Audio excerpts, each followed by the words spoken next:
Toš direkt.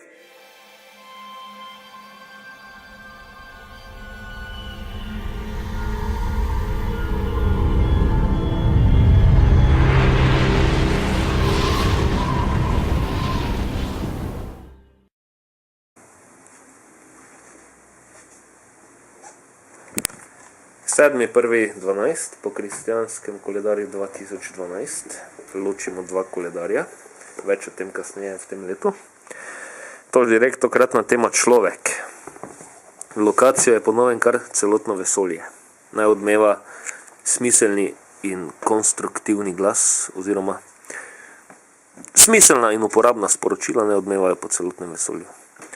Spoštovano občestvo, vstopile smo v leto 2012. 21. decembra bi naj bil konec sveta.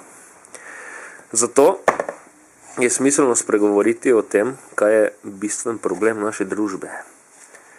Problem naše družbe je zelo dobro opisan v verzu, ki ga je kar nekaj let nazaj zapisal znani slovenski pesnik Aleš Šteger, in sicer se glasi: Bog je pogledal zemljo in glej, bila je popačena, kajti vsi ljudje so popačili svojo pot na zemlji.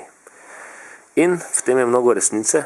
Sedaj ne bom trdil, da so to povsem vsi, ker že tisti, ki želimo priti nazaj na pravo pot, je nismo zavestno popačili oziroma z lastnim motivom, ampak smo to podedovali in podedovali.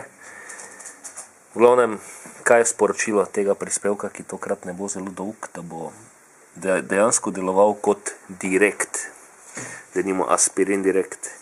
Problem človeka je, da želi rešiti svojo krizo na način oziroma z nekimi pristopi, ne da bi svojo humanost spet postavil tja, ker bi to bila dejanska humanost. Iz humanosti, humanizem in tako naprej.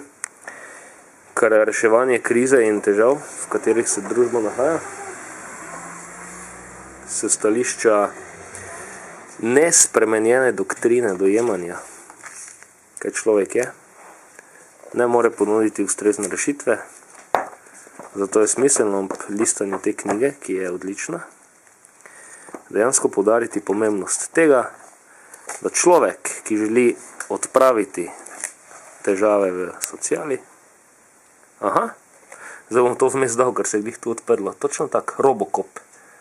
Človek, če se ne bo vrnil nazaj k ustreznemu humanizmu, bo postal robot, kajti tehnologija bo do te mere zastrupljala da bo šlo dejansko za neke vrste humanoide.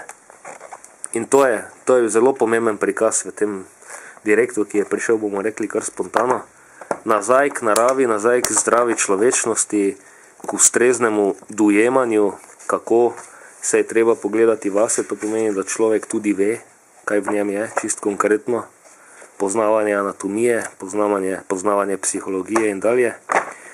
In sočasno s tem reševati celostni problem, ker ni problem samo ta, da ni denarja, ampak problem je, da ni ustreznega zavedanja. Zato pogledamo v tole oko in aktivirajmo proces samospoznavanja, samodojemanja, samorealizacije in vsega, kar mora biti, da se to obdobje bede prekine.